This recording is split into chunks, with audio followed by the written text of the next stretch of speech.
will see what is projections and least square. So first we'll learn about projections, and we'll take one of the example for knowing the concept of projection. Okay. Now what exactly is projection, and why do we need this in vectors? This holds very important aspect even in many communication applications. I'll just give you a glimpse of a small example. I hope with that example you will know why do we need projections. Okay. Now think we have a graph, for example, x and y axis. Okay. So x and y axis. Now think we have a mobile phone here at the origin. Okay. Let me consider a mobile phone at the origin. So this is the origin. Okay. So I think I should place the mobile antenna at the origin. So I'll just draw like that.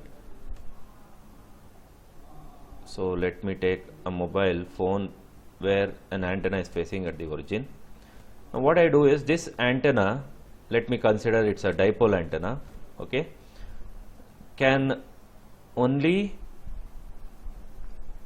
communicate through a path which is a straight line. Okay, so this antenna, whatever we have, now we have various types of antennas. Now dipole antenna is one of the example which can be used for omnidirectional path. Omnidirectional means it communicates in one single direction. Okay, so that is what, this is the direction where this mobile will communicate. Now think that I do have some other mobile phones in the area. So I'll just take some other mobile phones in the area like this. Now these mobile phones will also form a vector from the origin. So I'll just take from this mobile to this vector, from here to here, and from here to here, and so on. Okay. Now if this mobile phone is sending a message, for example, okay, let us consider this mobile phone is sending a message to all those other mobile phones in other position. Okay. Now will this mobile phone receive the message sent by this mobile phone? No, it cannot receive, because this mobile can communicate only through this straight line. Okay, only through this straight line. So how do we make these mobiles to get a message sent by this mobile? Okay, so what we have to do here is we need to project. That is what projections is all about. We need to project all these vectors. Okay, we need to project all these vectors which are in the which are in green color, which I have mentioned, to this line, which is a single line, whatever I have written in the middle line. So I need to project all those vectors to this coming to this line, so that the mobiles, when these mobiles are projected to this middle line, definitely those mobiles will start receiving a message sent by this mobile.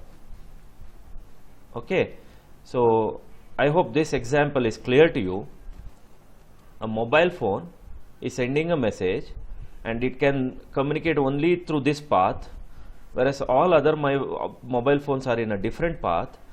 I should see through that those mobile phones which are in a different direction are been projected to this line, so that all these mobiles will start receiving the data from this particular mobile phone. Okay, so now let us consider this line. Okay, let us consider this line is been formed by the scalar multiples of vector. Let me say this line equals c into v. Okay, so let me take a vector v in this direction. So let me take this is a vector v here. Now any vector on this line is nothing but the scalar multiples of v, where c belongs to that particular space R. Okay, where c belongs to the vector space R to the power n. Okay, so let me say that any vector formed in this line, okay, any vector formed in this line would be equal to the scalar multiples of the vector v in the same line. I have taken a vector v here. So let me consider that the vector formed in any position of this line, anywhere you take, that vector whatever it is been formed would be equal to the scalar multiples of v. Fine. Now let me consider some vector x here. Let me consider some vector x here, where that x should be projected to this particular line. Okay. So let me take some vector x here, which should be projected to this particular line. Okay. So for simplicity, I'll just make this little bit widen so that it is visible for you properly.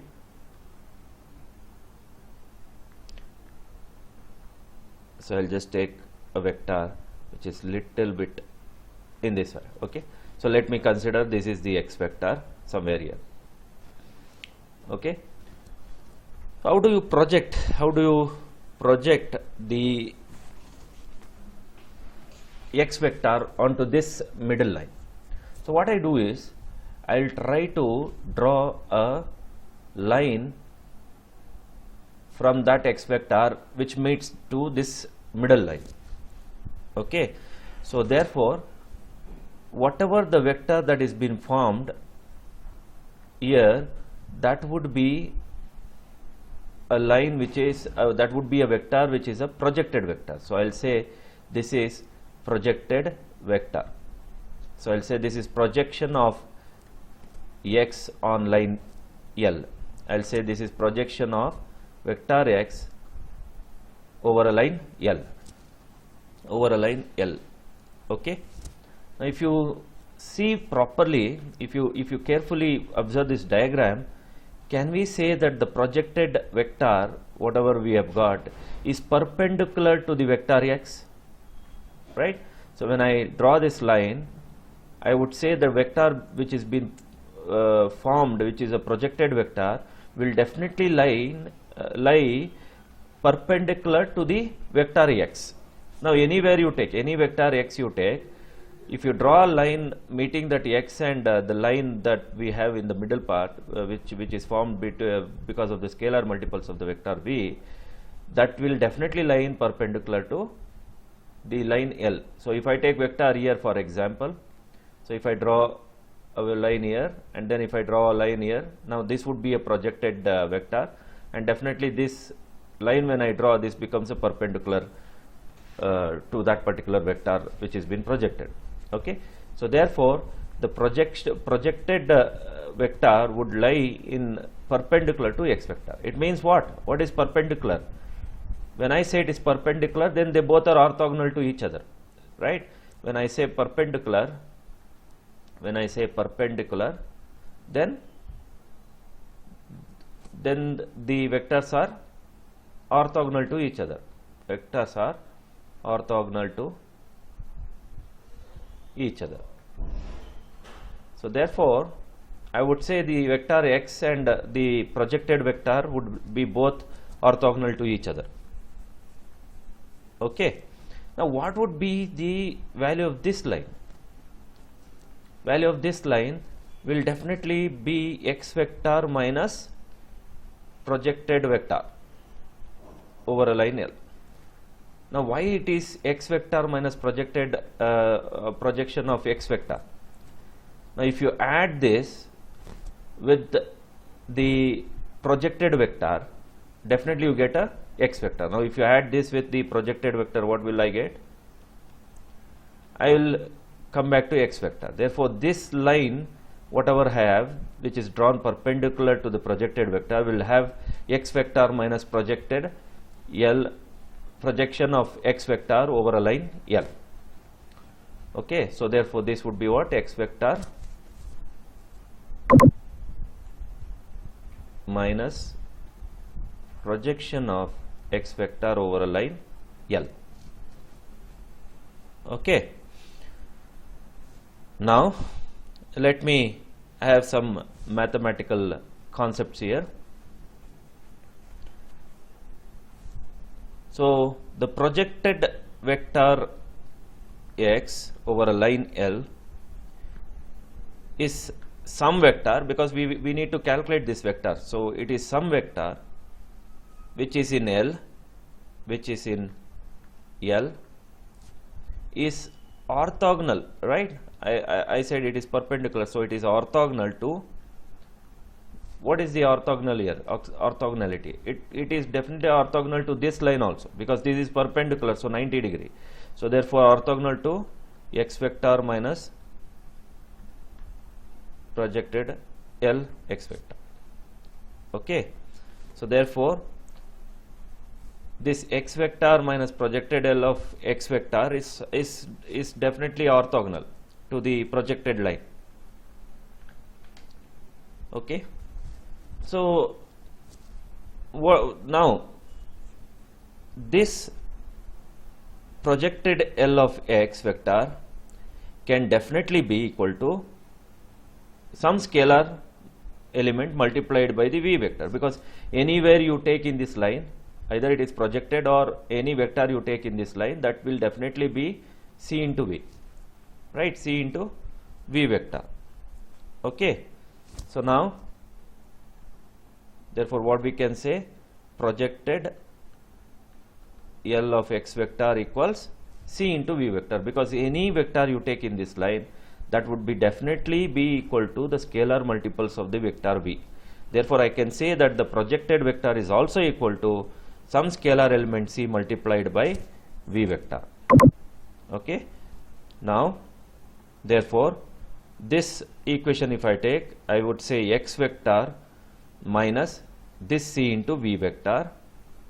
Now as I say, this x vector minus projected L of c x vector is actually orthogonal to any vector you take, right? So therefore, because it is perpendicular to the line L, right, project the x vector minus projected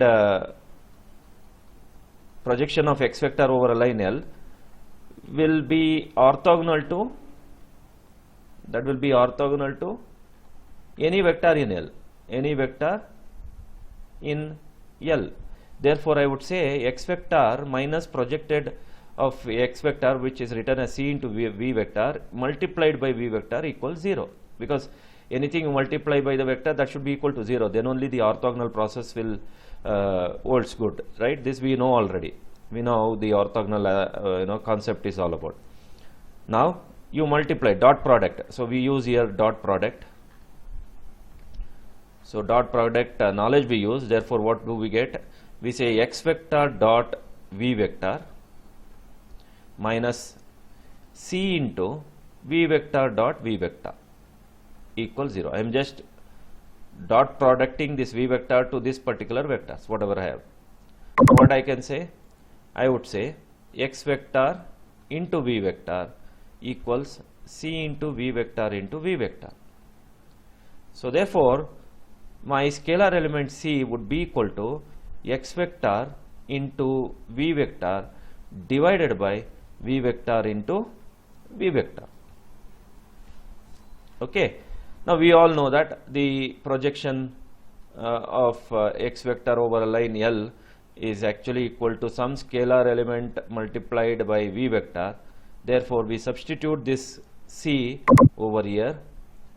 So what do we get? We get x vector dot v vector divided by v vector dot v vector multiplied by v vector. So this is the formula we use for projection of any vector over a line L, over a line L. Okay, so this is the formula that we use to find out the projection of any vector in that particular vector space over a line L that is been drawn from the origin. Sir, can't we cancel our wave? Okay, now we will take some example. Let us take an example.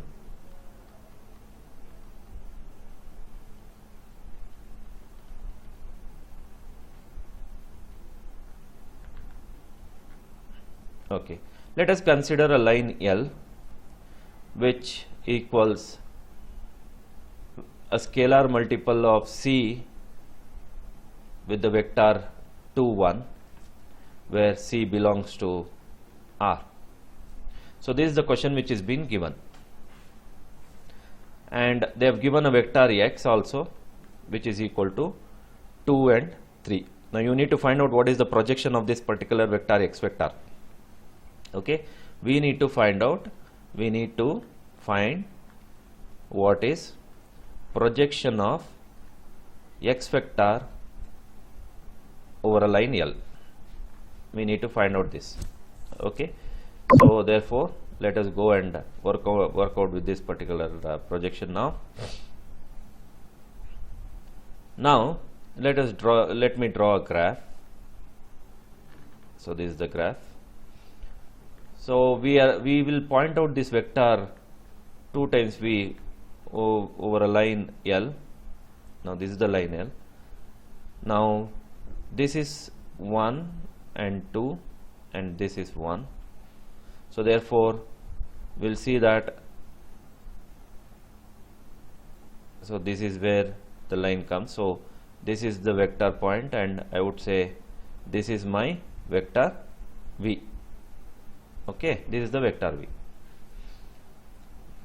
Okay, now I do have x vector which is 2 and 3. So therefore this is 2, and somewhere here if I say 3, okay, so I will have a vector here. Okay, this is a vector x vector. Now I need to find out the projection, so I will try to draw a perpendicular line here, and this would be my, so therefore this would be a projection of x over a line L. Okay, so this is what the graph you need to write when they ask you this question like this. Okay, you need to draw a graph like this. So therefore we will use the formula projection of x vector over line L would be equal to, Sir, yeah, can you explain that graph once again, sir? yeah, 1 second. I'll just, so here projection of x vector over a line L would be equal to, now we know the formula. What is that? C into x vector into v vector divided by v vector dot v vector, this multiplied by v vector, which is equal to, we know that x vector is what, which is given in the question, 2 and 3, 2 3 multiplied by v vector is 2 and 1 divided by 2 1 2 1, and this whole thing multiplied by the v vector, which is 2 and 1. Now the dot product is what which we are using here, which is equal to, now 2 into 2 is 4, so this one I am writing 2 into 2 is 4 plus 3 into 1 is 3, so 4 plus 3 is 7, so I will get 7 here divided by, this is 2 into 2 is 4 plus 1 into 1 is 1, which is equal to 5, 7 divided by 5, this multiplied with 2 and 1. Okay, so which is equal to 14 by 5, and the other one is 7 by 5. So what will we get finally? This will be equal to 14 by 5 is 2.8 and 7 by 5 is 1.4. So this is the projection of vector x over a line L. So if you go back and look into the graph, this projection whatever we have got is 2.8 is x value and 1.4 would be the y value. Okay, so we have just formed a shadow of x vector. Okay, we just formed a shadow of x vector over a line L. Now you see, earlier the mobile phone was here, we just replicated a shadow of that mobile phone to over this line where I have a mobile phone which is communicating from here. So I just replicated a shadow of this mobile to this line. Now this mobile will definitely receive a signal because the shadow is been placed here now. It is been projected to this line now. See, for me the value is not important. Okay, for me anyway, to project the value is very important, but for me signal receiving by the mobile phone is what which is very important. Okay, I should see through that. Sir? Yeah. Sir, how is it 7 by 5? It is 2 into 2 is 4 plus 3 into 1 is 3. You are multiplying this into this added with this into this. So 2 2s are 4 plus 3 into 1 is 3. Similarly here 2 into 2 is 4 plus 1 into 1 is 1. It's a dot product which I am doing.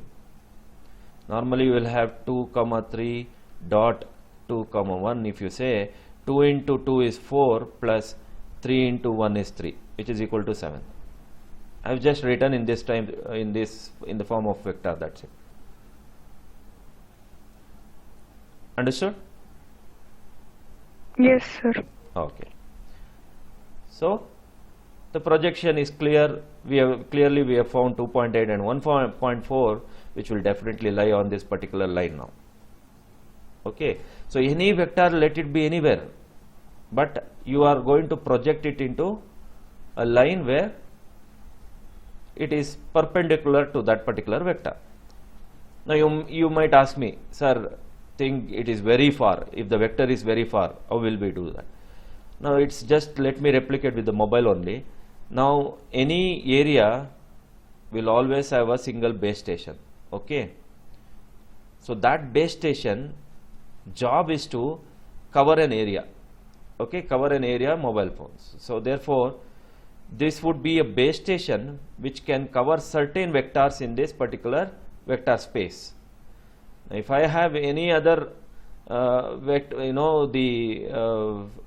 vector which is not a part of this vector, then I need to see through that. We will have another base station which can cover that particular mobile phone. Now I have another area where this area and this area is different. This base station can only work on this particular area. Now therefore I need another base station which can work for this area. But as of today we are in MIMO. I think you should all know this, multiple input multiple output, MIMO concept, where a single base station can work out with more than one area. That is what multiple input and multiple output is all about. Okay, anyway, we will not get into mobile or communication aspects. I just gave you this example only to make you to understand the projection of any given vector in vector space. Let us now learn least squares. Why do we need least squares in vector space is what which is very important. So I'll just tell you why least squares are required here, and then we'll see how to work out with this least square concept. Now think we have some matrix A multiplied by a vector x equals b. Okay, so think we have some matrix A multiplied by the vector x equals b. Now if we get no solution for this particular condition, okay, no solution, I hope you all I think you realize, you recall the concept of no solution that I told you earlier in linear independency or linear dependency concept when we were working on. We used to work on reduced echelon form of the matrix, and then we used to see that the last row is all zeros, and that would be also equal to 0 at the right hand side, and then we used to say it is a trivial solution. It means infinitely many solutions you get.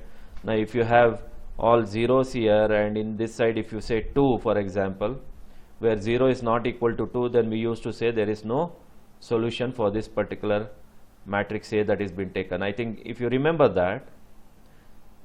Now if we don't have a solution for a given matrix in this form, then what should we do? That is the major concern here. Now trivial solution is something where you get infinitely many solutions can be obtained. Means you can get a linear combination equation where you can make the scalar elements to be not equal to 0, right? Now you get certain general condition where you see all are 0, all scalar elements in the equations are 0. Okay, for example, I think that would be where we see 1 0 0 0 1 0 0 0 1, where this is 0 0. Now here you see these 3 elements are equal to zeros, but here in this condition when we take, we see that we don't have any solution. Now what we will do if we get such cases in any applications where we don't get any solution for the matrix? In such case we go with least square method. Okay, in such case we go with least square method. Okay, so what is that no solution here is? Now let us consider a column space. Now think this is a graph which is a column space. Now the no solution means you have something, a vector x here, where no solution means this b, whatever we have, will lie somewhere outside the column space. Now think this is b. Okay, so when I say no solution, it means that this is column space. When I say no solution means the point b would lie out of this column space of any given matrix. So then only you will see that it is the condition where no solution. And the other thing which we normally wrote in our matrix format, I think this multiplied by the vector x, okay, where k would be number of columns, would be equal to b vector. Now you get a linear combination equations, a1 vector, x1 vector, means a1 multiplied by, now this a1, a2, a3 is all matrix elements actually, matrix elements. So you multiply a1 with x1 plus a2 with x2 plus on a k with xk, and then you say which is equal to b vector. Now when I say no solution means what is that? When I say no solution means there is no linear combination at all. There is no linear combination of vectors.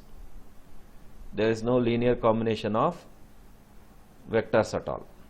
Now if I want to be getting the linear combination, I should see through that the b lies somewhere inside the column space. Okay, I should see through that b lies somewhere inside the column space. Now if you try to look into this diagram, this b whatever I have is something which is related to the projection of this b. Okay, if I see a b is been formed, I need to see the method where I can form a new b which lies in the column space, which would be a shadow of the b where we did not add any solution. And that we can say the concept saying this b whatever we have inside the column space would be a projection of the b which is outside the column space. So how do we do that? How do we do that projection of b so that when it comes inside the column space we do have certain solutions, solution for that particular matrix. So let me take a into x star, I'll just say a into x star equals b. Now this a into x star is what? This projection, a into x star, which is equal to b. Okay, a into x star equals b. Now this projection would be b vector minus a into x star, b vector minus a into x star. Now if you add this b vector minus a x star with this a x star, you will get back b vector. Okay, so that is what is all about how the projections can be meant as. Therefore, the least square is now obtained by, so the least square or the approximation, we will say least square approximation they will say, okay, the word approximation is normally used, or the least square minimization also we will say. So the least square approximation or minimization is been obtained, least square approximation or minimization is been obtained by multiplying A transpose on both sides,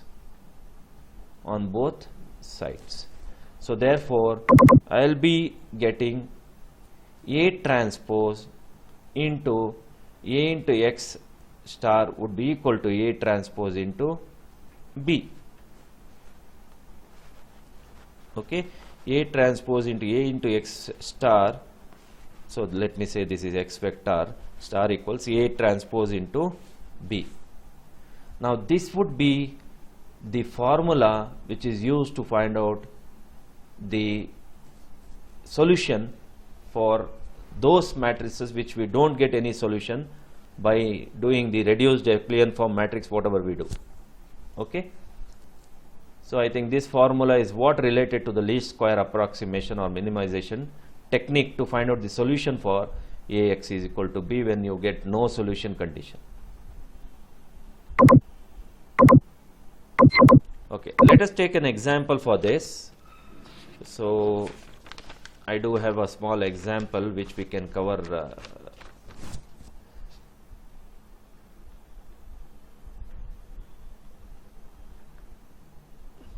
So let us take 2x minus y equals 2, x plus 2y equals 1, x plus y equals 4. Okay, fine. So now I'll say, first of all, how to find out the no solution concept. One thing is you can either write it in the matrix and try to perform that row wise operations, whatever we did earlier, and try to see whether you get a solution for the problem. Okay, there is another method which I can tell you. I'll just write these three equations in terms of y now.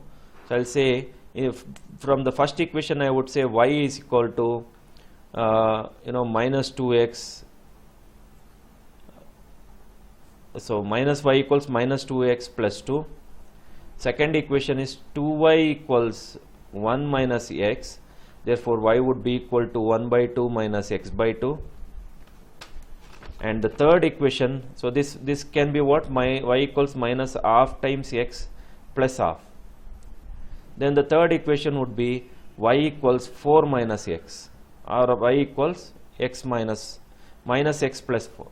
So these three equations are a straight line equation, if you all know that, y equals mx plus c. These three are a straight line equation which is y equals mx plus c, which is the line equation, linear line equation that we normally see. Okay, so that is the form what you see. Now if you try to replicate this lines in a graph,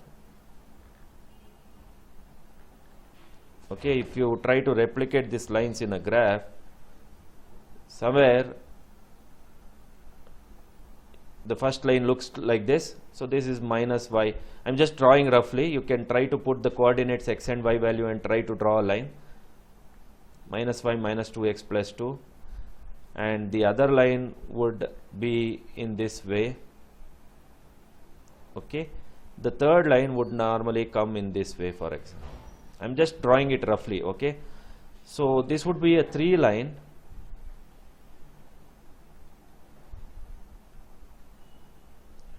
and this would be 3 line. Now in a graph, how do we say it is no solution?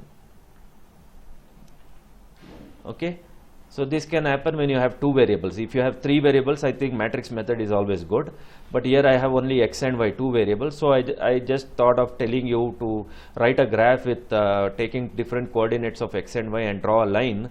Now you see that all these three lines are not intersecting to a common point.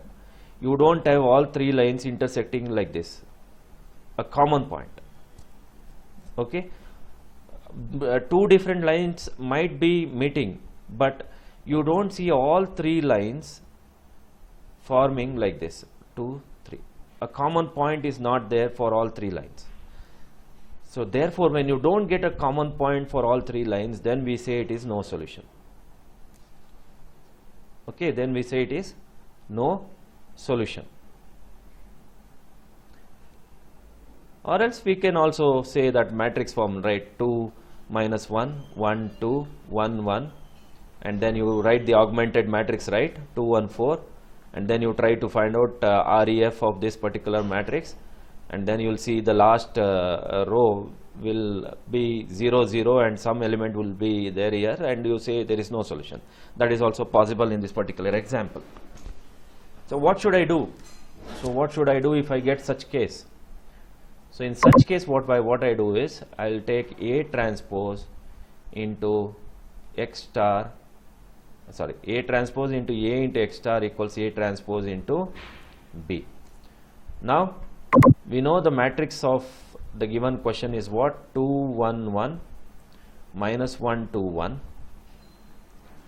and take the transpose. This is matrix A. Let me take the transpose of this will be equal to 2, 1, 1 minus 1, 2, 1.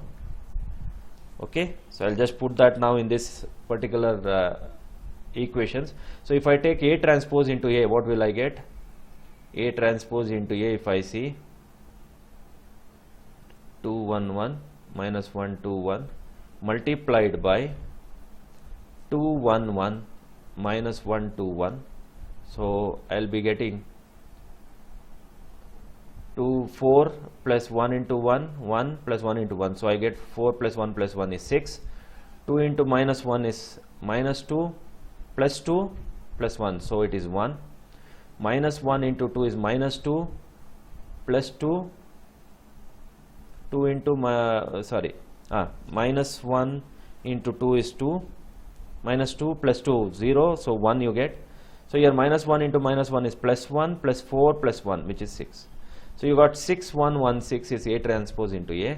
Now let me check what is A transpose into B.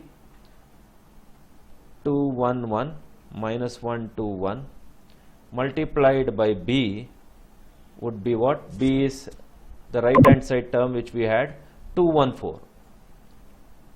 2, 1, 4. So what will I get? Which is equal to 2 into 2, 4 plus 1 into 1 is 1. 4 plus 1 is 5 plus 4 into 1 is 4. 5 plus 4 is 9. Minus 1 into 2 is minus 2 plus 2. So it gets cancelled. So 4 into 1 is 4. So 9 and 4 I got. So therefore 6116 into X star equals 9 and 4. Equals 9 and 4. Okay. So what will I get? Now I'll say how to find out the vector x. That is what our job should be now. So I think it is 2 cross 2 matrix. So I'll say 6116 multiplied by x1 and x2. I'll say x1 and x2 because 2 columns are there. So it will be x1 and x2, which is equal to 9 and 4. Now you apply row operations here to find out x1 and x2 and then check what do you get. So I'll say row 2 equals, I'll just interchange the rows here and I would say 1661. I think I would have done in the beginning itself, so that this becomes x1 and x2 equals 9 and 4. So I'll say R2 equals R2 minus 6 times R1. So therefore what will I get? 1, 6. 6 minus 6 into 1 is 0. 1 minus 6, 6 are 36, which will be minus 35. Here 9 will remain as it is. Now 4 minus 9 into 6. So it is, sorry, I have interchanged this, so therefore 4 comes in the top and 9 comes at the bottom. So 4 comes here. So 9 minus 4 into 6, 9 minus 4 into 6, which is 6 4s are 24. 9 minus 24, which will be minus 15. Okay, I think I can divide this by minus 35, or else I will still continue with the problem by dividing. So let me divide first. So R2 would be equal to R2 divided by minus 35. So I will get 1601 4 end. So minus 15 by minus 35, 15 by 35, 3 by 3 7. by 7, sir. Yeah, 3 by 7. Now again I'll take R1 to be equal to R1 minus 6 times R2, so that 6 will also get cancelled now. So therefore what will I get? 1 minus 0 is 1, 6 minus 6 is 0. So here 3 by 7 remains as it is. Here 4 minus 6 into 3 by 7. So 28 minus 18 by 7. So I will be getting 10 by 7. So therefore finally you see that x1 is equal to 10 by 7, x2 is equal to 3 by 7. So here you see in this we got a solution. We got x1 and x2 to be equal to some value. Okay. Now the same method, if you do it for the actual matrix that you have taken, you can do it by yourself because we have done enough problem on this. Now if you try to reduce this matrix and find out the solution, definitely you will end up in definitely will end up in getting no solution for this. Okay, so this is the benefit of least square approximation. Okay, so with this we got solution for x1 and x2, but if you directly take this matrix A and try to find out the solution by getting reduced echelon form matrix, you will end up in getting no solution. Therefore the least square approximation is applied to this so that you will be able to get some solution for the taken matrix.